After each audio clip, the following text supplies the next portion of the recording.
Ibang klase talaga itong mga pinklawan mga kababayan, ano? Kung sila ang bumira mga kababayan, okay lang. Pero kung sila ang magantihan, nag-iiyak mga kababayan. Nagpapabiktim na ilabaga, aping-api sila. Bakit daw tayo nagagalit mga kababayan? Nung binastos si Vice Ganda, si PRRD, gayong freedom of speech daw ito ni Petrang Caballo. Anong paki nyo? Anong paki nila mga kababayan kung magalit tayo? Sa totoo lang mga kababayan, hindi naman natin pinipigilan si Vice Ganda. Sige, birahin niya ng birahin si Tatay Digong. Pero wag na siyang magtaka mga kababayan kung gagantihan siya. Hindi lang sa salita mga kababayan, kundi gagantihan siya ng milyon-milyong tao mga kababayan doon sa bagay na nasasaktan siya. At ano yon? Ang pag-boycott sa kanyang mga endorsement mga kababayan. McDonald's! Pati pala Shopee mga kababayan. O doon na kami sa Lazada. O sa TikTok Shop. CDO Tocino? Tocino ba yun? Yung kanyang mga produkto mga kababayan na made in China. May mga lipstick pala ang Petrang Caballo ito mga kababayan na made in China. Diyan tayo gaganti mga kababayan. Hindi ka namin pipigilan magsalita. Pero hindi mo rin kami mapipigilan Petrang Caballo. Naggantihan ka. Panoorin niyo po mga kababayan ha, ang diskusyon nito si Atty. Topacio. At daw nagagalit yung mga supporters ni Pangulong Duterte kay Vice Ganda. Ngayon victim si Vice mga kababayan, pati ang kanyang mga kaibigan. Sabi, wag niyong idamay ang nanay, wag niyong idamay ang nanay. Sana naisip yan ni Vice Ganda bago niya dinamay ang ating pambansang tatay. Although mga kababayan, walang kinalaman dito ang nanay ni Vice Ganda. Hindi natin kontrolado ang isip ng ibang tao mga kababayan Dahil sa kanila, parang binastos na rin ang kanilang tatay mga kababayan. Yan ang nararamdaman ngayon ng mga tao, Vice Ganda. Nasasaktan ka na ginaganyan ang iyong nanay. Yan din ang nararamdaman ng milyong-milyong Pilipino, Vice Ganda, sa pagbabastos mo kay Tatay Digong. Sana naisip mo yan bago mo binuka ang iyong bunganga. Wala ba daw kalayaan na magsalita o magbiro si Vice Ganda tungkol kay Pangulong Duterte? Ahead! Go ahead, Vice Ganda. Meron kang kalayaan, meron din kaming kalayaan. May freedom of expression, Sabi ko, wala pong issue. Magbiro. Marami kami. Ang problema mo lang, Vice Ganda, marami kami. Konti lang kayong mga dilaw Siya ng biro hanggang gusto niya. Mga pink. Kaya nakaka-offend, kaya hindi. Ako po, yan. Kaya ako wala akong dinimanda ng libel na showbiz. Hindi, kahit sino. Kahit sino. Kahit sino. Criminal libel ha. Criminal libel. Wala akong dinimanda. Si Matsing, marami. Kiko Matsing Pangilinan mga kababayan tapos gagamitin pa NBI. Demanda na inilibel mo ako kasi karapatan mo yan, morahin mo ko, sabihin mo ko, siraan mo ko. May karapatan din ako sumagot. Ganon din po si Vice Ganda. Hindi po namin itinatanggi, may karapatan siya na siya ay magpahayag ng gusto niya. Pero may karapatan din tayo. Kahit na makakainis, pero yun. May karapatan din yung mga supporters ni Pangulong Duterte na mag-boycott. Kasi kasama po sa freedom of expression namin. Aside sa magsalita, boycott din mga kababayan. Diyan siya nasasaktan. Balita natin 2 days na daw. 2 days na nga ba? Hindi nagpapakita si Vice Ganda sa It's Showtime. Pinagpahinga na muna mga kababayan dahil kinukuyog ang kanilang Facebook pages. Online pa naman yung ABS ngayon. Wala na silang prangkisa mga kababayan. Doon na lang sa online. Kinukuyog mga kababayan. Mukhang absent na 2 days. Ini-express namin ang aming galit sa kanya sa pamamagitan ng pagbo-boycott ng mga produktong I love Jollibee. Niya. Yan. Kasama po yan. I hate McDo. Part and parcel of free speech. Magbiro ka. I love Lazada. Akala mo nakakatawa, natawa yung iba. Kami, I hate Shopee dahil andyan si Vice Ganda. Alisin nyo yan, baka babalik kami. Babalik kami. Nainis kami. Opo. Pwede din kami magsabing, oy, mga kasama, boycott natin. At alam nyo yung nangyari sa Ligo, di ba? Opo. Binoycott, nabenta tuloy. Yung mga kababayan, sardines, Ligo sardines, nambastos kay PRRD, mga kababayan, bangkarote na benta. Para sa kaalaman din, may kalayaan din kami magpahayag kung ano-ano yung mga produkto. Sana ay i-boycott ng mga supporters ni President Duterte. Ito, Game Zone. Game Zone? Yung sa SM mga kababayan, boycott. McDonald's. McDonald's. Oh, ayaw na namin ng McDonald's. Jollibee na kami. Emwell, Lux Skin, Lux. Oh, ay, Detox, ano Lux yan? Cosmetics, Lux Bakit mo yung mga beauty products mga kababayan, kinukuha pa si Vice Ganda? Diyos ko. Alisin niyo na yan.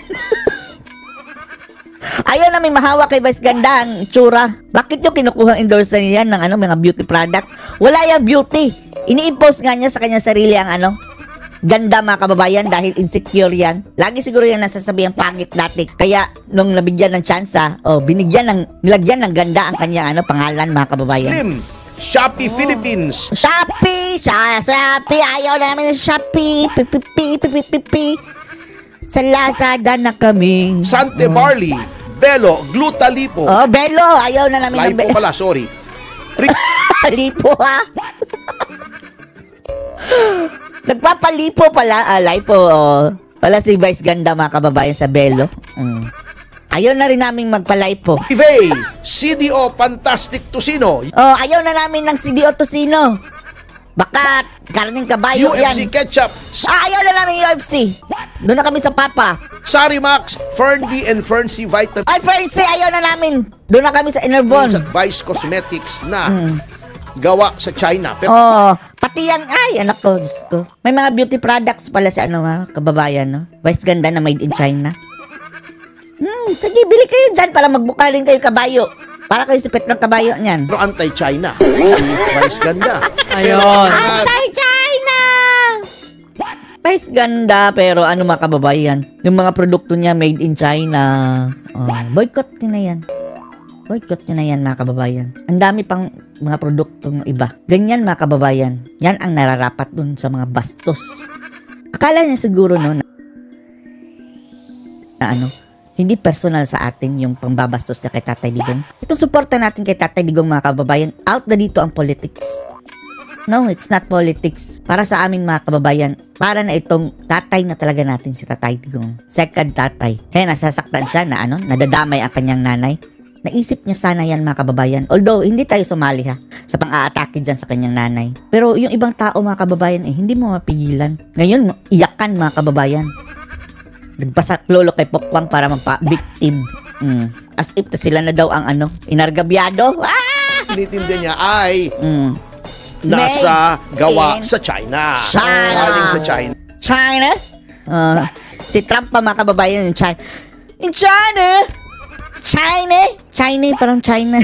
Yan ang mga tirada ni Vice Ganda. Anyway, ito, i-address natin to kasi di ba matagal na nating sinasabi, tagalin na yung Presidential Advisor for Poverty Alleviation. Si Papa!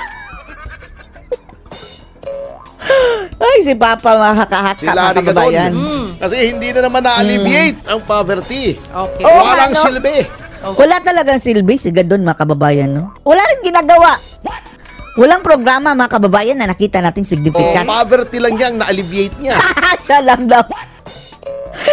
Ay, ang ekonomiya lang ni Gadon ang umunlad, mga kababayan, matapos niyang susahod. Milyon-milyon ang sahod, mga kababayan, no? Tinatanggap ito si Gadon. Ay, Diyos ko. Tutulong daw sa mga mahihirap, tapos ang kanyang bulsa ang unang natutulungan. Eto baka sabihin na, sinisira ko lang si Larry Gadon. Walang personal dito. Eto ay batay sa pinakahuling survey. Ayun. Survey. Sa pinakahuling survey. Opo. May 11.9 milyong Pilipino na nagsasabi. Ito yung self-rated poverty. Opo. Na nagsasabing Gadon, sila Gadon. ay mahihirap.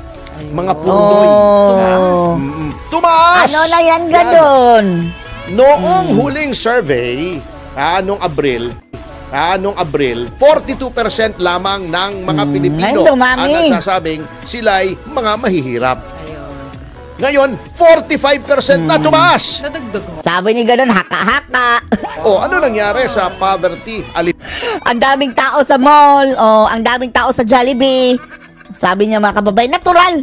Umalis na sa McDo Binoykot si Vice Ganda. Ando na sa Jollibee nagsiksikan.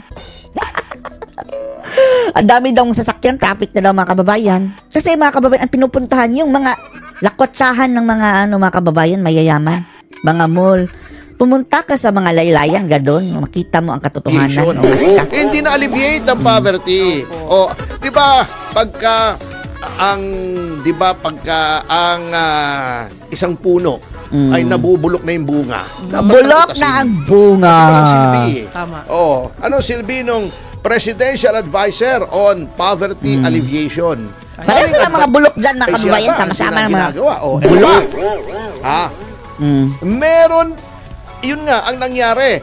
Noong Abril, 11.1 million lamang na Pilipino ang nagsasabing sila ay mahirap. Ngayon, dumagdag ng 800,000. So, April, May, June, July, sa tatlong Dumami. buwan, dumagdag Dumami. ng 800,000 pisong ang 800,000 piso, 800,000 Pilipino na nagsasabing sila ay mahihirap. Hindi nyo pwedeng i-contest ito. Kahit anong datos ang ibigay nyo from NEDA na ang poverty incidence ay Kung si Bangag ang tatanungin mga kababayan, sobrang onlad na natin. Gusto. Yung kanilang mga mga kababayan, mga figures, ay, parang manufactured lang. Kagaya ng mga kababayan, survey na Okta Research na abot hanggang kisame ang ratings na Tambaluslos at Bangag. nabawasan kasi ito ang nararamdaman ng mga Pilipino. How can you argue doon sa nararanasan mismo ng Pilipino? Correct. Parang sinasabi mo sa akin, attorney, masakit ang ngipin ko. Sabihin ko sa iyo, hindi, kala mo Guni-guni mo lang yan. Hak-hak lang yan. Oh. Pwede ba naman yun? Siya yung may sakit ng ngipin. Baka Oh, yung yan ang nararamdaman nila. Sabi niya, hindi, ako po ay mahirap. Hindi ka mahirap. Ikaw ay mayaman. Oh, haka mo lang yan. Oh. Kalokohan niyo Hindi lang halata. tutum eh. Ito pa. Ito pa. Speaking of gutom, ito siguro, nasabihin na naman ni Auntie Claire, ito'y sinurvey ng 11:45 a.m. bago You know, anong katangahan, anong kabobohan mga kababayan ang sagot? Justification ni Auntie Claire, pang titwist na naman mga kababayan na para lang ma-undermine niya mga kababayan ang resulta ng survey na sabi ng mga Pilipino, marami nang nagugutom. Ang sabi niya, baka hindi pa nanananghalian. Dapat daw mag-survey mga kababayan, busog. After lunch, animal. Anong kabulukan yan, mga kababayan? tanghalian kaya sinasabing gutom sila. O siguro 6:45 ng gabi. Hindi pa naghahaponan. Kasi Parang sabi niya mga kababayan na pinupunto niya na baka nadatan nyo lang na gutom talaga. Balikan nyo naman. Balikan. Baka tingnan natin kung sasabihin pa rin niyang gutom siya kung bago lang kumain. Baka may problema na yan sa bituka, mga kababayan, may bulati. Baka yan ang kanyang ibig sabihin, no? Grabe talaga tong si Auntie Claire. tumaas ang nagsasabi na mga Pilipino na sila ay nagugutom. Self-rated Sasabihin naman niya ni Auntie Claire, mga kababayan, fake news. Wala na ibang bukang bibig fake news. food poverty. Ito ay mga insidente ng isang sambahayan ay nagsasabing nahihirapan kaming makakain ng 3 beses isang araw. Nagugutom kami. Mula sa 35% lamang ang nagsasabi ng mga Pilipino na sila ay 35. gutom. Grabe, no? Naging 43%. Malapit-lapit na sa Halos kalahati mga kababayan ng krisis na talaga. ano nangyari sa Presidential Advisor on Poverty Alleviation? Siya lang ang Kasi naalibig. naman, ang inaatubag sa halip na poverty alleviation ay Politika. minumura ang Korte Suprema. Tuta ng Korte Suprema. Tapos pag dinima Tuta ng Duterte ang mga Korte Suprema. mo, nagagalit. Kung ikaw ba naman Ipaibidyo lahat ng maestrado. ay ang tinutuunan mo ng pansin ay yung babawasan ng paghihirap kaysa kinukutya mo, inuupasala mo ang Korte Suprema, Inaapasala. may silbi ka pa. Eto ba? Eto. Sabi nitong Okta Research, Ayan na naman. Yan mga kababayan, wala na yung kredibilidad yung Okta Research. Para na yung RP mission, yung ganyan. The Stratford. Variable na mga kababayan, imposible si Tambaluslos high score. ang matinding pagtaas sa food poverty o sa gutom ay nagpapahiwatig lamang na ang mas maraming mga sambahayan ngayon ang naghihirap, naghihikap. Totoo talaga siguro. Pati ang bias na survivor mga kababayan nagsabing mataas sa ang hunger rate, ang poverty rate. Na Totoo naman talaga mga kababayan, naghihirap ang Pilipinas. Yung average natin na dito, lifestyle. Salat pa bili rin. ng pagkain. Dahil kung ikaw ay nahihirapang bumili ng pagkain, may problema tayo sa inflation. Kasi siyempre, ikaw, pag konti lamang ang pera mo, ano bang uunahin mo? Diba? Tapos sasabihin nila mga kababayan na, bumagal na ang inflation na daw, 1% na lang. 1% on top of the previous na pagtaas. In addition yan mga kababayan, compared to last month, dapat mag-negative para mabawasan yung inflation. Pagkain Sa tiyan. di ba? Sa tiyan.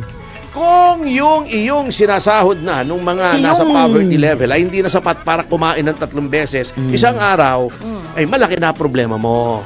May Yan problema. ang sinasabi ko. Haka-haka, sabi nila Tapos, doon. anong ginagawa ng gobyerno? Yung gobyerno mga kababayan, yung mga senador, hindi alam kung anong sitwasyon talaga ng nasa baba. Kurakot, napakaraming tao, sinabi na naman. Pagkatapos, para Akala nila, maliit na bagay lang ito. Hello, billions and billions of pesos, trillion mga kababayan na nanakaw nyo. Ang dami nang natutulungan yan via infrastructure o program sa gobyerno. pagkaroon ng karagdagang kita ang gobyerno, mag-o-online gambling. Kasi kailangan daw nila yung Yan, si Bangag na yan mga kababayan.